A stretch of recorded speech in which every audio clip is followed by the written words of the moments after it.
So we're here at the silage pit.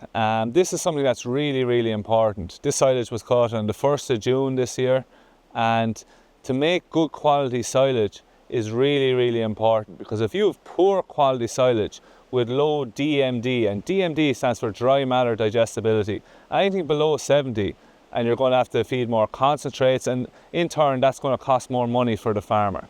So this was caught in ideal conditions. So we had really sunny weather, dry weather with a bit of breeze in it. So when we cut the grass, first of all, allowed it to wilt. We only let it wilt for 6 hours, and then it was the harvester double chopped it and it was transported here.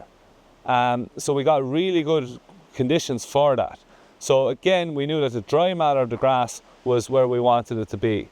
Now, this was all stacked up, and it was rolled with a loader. Again, you want no oxygen getting in here. That's the reason we've all the tires on the pit. That's the reason why there's polythene plastic covering it. There's actually 3 sheets of plastic on this pit. The reason being, we don't want any water getting in, any oxygen, and as well as that, there's in water there's oxygen as well. So it's really important. When we brought this pit in, you need plenty of help when you're covering a pit. I didn't throw up all these tires myself now, there was plenty of us here. But when you're covering a pit, if I was to look up at it, it was nearly twice the height. Okay, the pit will sink, because yes, it is cut in dry conditions, but water seeps out.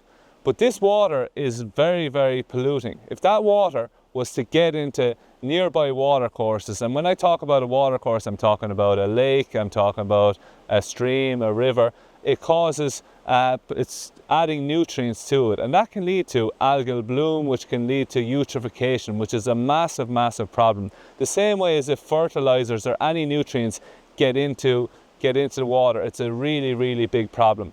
One of the worst, with the highest biochemical demand, which is BOD, which means it takes more bacteria and oxygen to break it down, is whole milk. So when I was talking earlier about the milk that was maybe has antibiotic in it, you can't just leave that off the farm. It needs to be collected along with the water that seeps out of this. We call that effluent. Effluent then is actually gathered. Okay, so around the perimeter of this pit there's channels, and if you look here closely, you can see there's a channel there that's collecting all the effluent. If you follow that channel all the way down, you will see that it goes into the slurry tank here. So it's all collected. Okay, that's something that's really important. And we're talking about the environment as well. As one of our cross-cutting teams on the course, that's so important that we don't allow these pollutants to get into our water courses. The next thing I want to talk about is economy of labour. This comes up every year on the paper in some way, shape or form. When we're looking at this farm, we say that we're looking at the economy of labour, so how we can lessen the work on the farmer.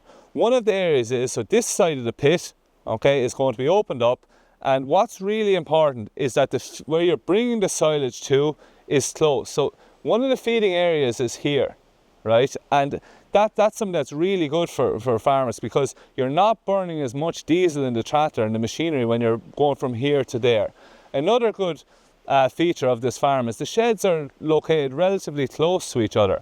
So there's less walking around, less work for the farmer with that as well. On this farm, we've actually replaced all the bulbs, the old filament bulbs, with LED lights. Again, that's been showing how we're helping the environment and how we can be more cost efficient on the farm as well.